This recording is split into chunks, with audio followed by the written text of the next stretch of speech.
How am I supposed to compete with a hedge fund out of Texas on buying a home? It makes you feel insane because it's like there's a conspiracy against me at this point.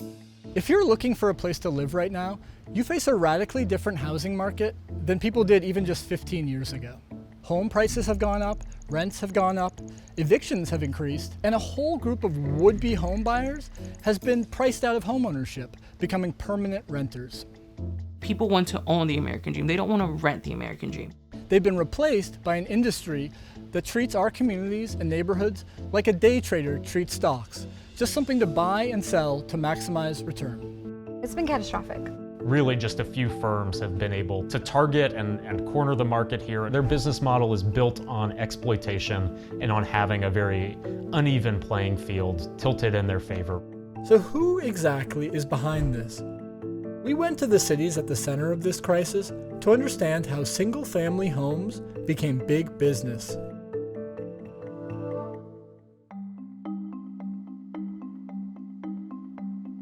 Yo nunca he hablado con los dueños, solamente con las personas que trabajan para el dueño. For the last 7 years, Sandra de los Santos has rented this house in Charlotte, North Carolina. Now she's packing up. In a few weeks, she and her family have to leave. Yo le dije a la compañía que hace 2 años la casa se venía llenando de moho, pero ellos nunca me habían hecho caso. From the beginning, Sandra's had problems with the rental. Every time it rained, water flooded into the house. Then came the mold. Mi esposo tuvo que cambiar esa pared para que no nos afectara, porque mis hijos prácticamente ellos cada mes estaban enfermando. Eran desvelos de mis hijos, no íbamos a trabajar por hacer todo eso y ellos no nos han compensado con ni $1. Nunca, al contrario, nos suben las rentas. It's been years since she's been asking for repairs. Jessica Moreno is a housing organizer who's helping Sandra. They got their rent raised every year. They do what they can to make sure the rent is paid every single month. And then on top of that, they still have to fix the home. When she looked into Sandra's landlord, she found it's a Texas-based private equity firm that's among the largest owners of single-family homes in the country. She rents from a corporate landlord called Amherst. Just in Charlotte, Amherst owns 1,583 homes. When you think of landlords, you think of someone that has maybe 2 houses, right? That's not what we're dealing with. We're dealing with, backed by Wall Street, corporations that own thousands of homes.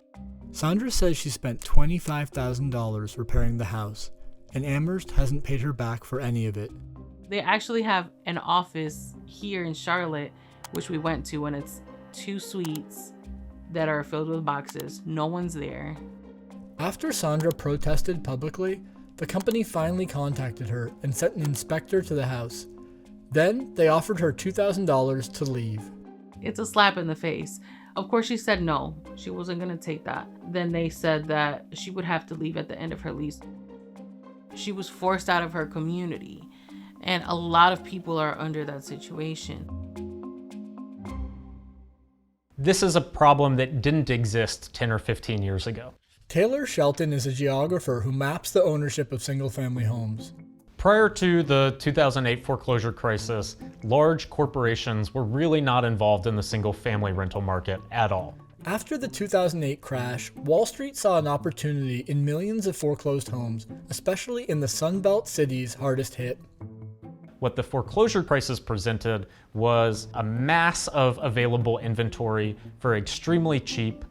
So when property values skyrocketed over the next decade, the proceeds went to Wall Street, not to the people who now rented the homes. The result has been a housing recovery without a homeowner recovery. By 2022, large investors were buying more than 1 in every 4 single-family homes sold in the US. The absolute largest companies really there are 2. The first is Invitation Homes, which is a publicly traded real estate investment trust. The next biggest actor is Progress Residential, which is owned by a private equity firm, Pretium Partners, based in New York City on Wall Street. After those 2 biggest companies, there's really 4 more. Amherst Holdings, based in Texas, First Key Homes, owned by Cerberus Capital Management, American Homes for Rent, now known as AMH, and then Tricon American Homes. There's really three things that these landlords are able to do. The first is these landlords raise rent and fees at much faster rates than any other type of landlord. The second thing is that eviction is a really core part of their business model. Institutional investors are way more likely to file for eviction, not as a kind of last resort, but actually at the very first moment they're able to. And then the third thing is that we know these companies are actually producing worse outcomes in terms of building maintenance. So they are, in effect, providing a worse product for higher prices. In Atlanta, Wall Street landlords now own more than a quarter of single-family homes. I met up with Robbie Caban, an Atlanta broker who's been working in real estate for over a decade. What I've seen is that my clientele, that buying pool of first-time homeowners or elderly who are downsizing, with limited income, like veterans and so on, they're no longer able to purchase. They have just been wiped out because they cannot compete with the other buyers in the market. Tell me more about the corporate buyers. What influence have you seen them have on the market here? It's been catastrophic. Truly, the pool of homes available has been so diminished that, in essence, normal people who have just general lending on limited funds are priced out, and they're forced into rentals. And because those same companies control the rentals, there are very little options. When a cash buyer can come in, like the corporate buyers, and buy within 5 days, no appraisal, virtually no inspection, as is, how can a person who needs 30 days or more, needs an inspection, needs a due diligence period, needs an appraisal for the bank, it's required, compete with that? They can't. According to one study, the shift from owning to renting has resulted in over $1 billion of lost equity for renters over the last 10 years, and that's just in Atlanta. I mean, I paid $24,000 last year for a place that I have nothing to show for.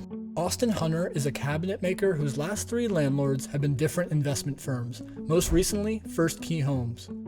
In the last 6 years, Austin's rent has doubled. Long term, he thinks it might make more sense just to live in his van. How am I supposed to compete with a hedge fund from Texas that's trying to buy a house when any house that I could ostensibly afford, they're coming in with cash? It really feels like I'm pushing a boulder up the hill and continually getting bludgeoned by the boulder coming back down on me. Corporate owners of single-family homes argue that they don't contribute to the housing crisis, pointing to the fact that nationally, they own less than 10% of the market.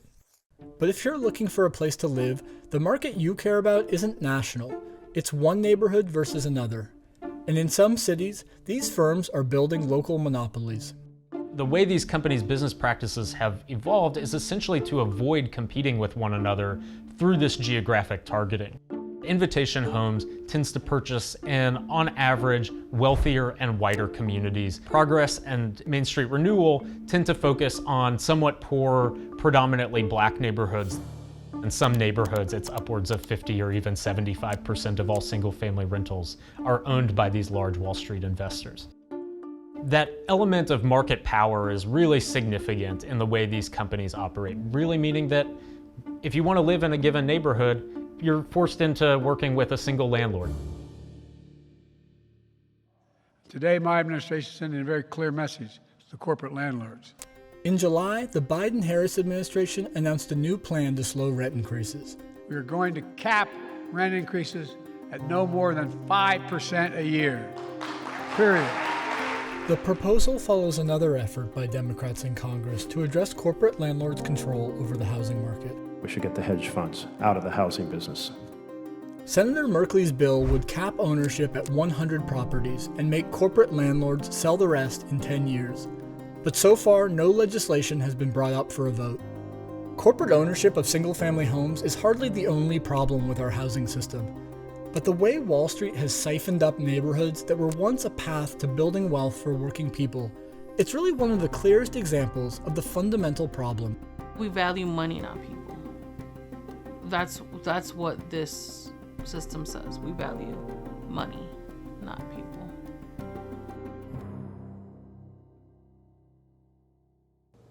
Thanks so much for watching our video. If you'd like to see more stories like this, Be sure to like and subscribe to our channel to get more Perfect Union in your feed. And if you have ideas for other stories we should investigate, just drop them in the comments below.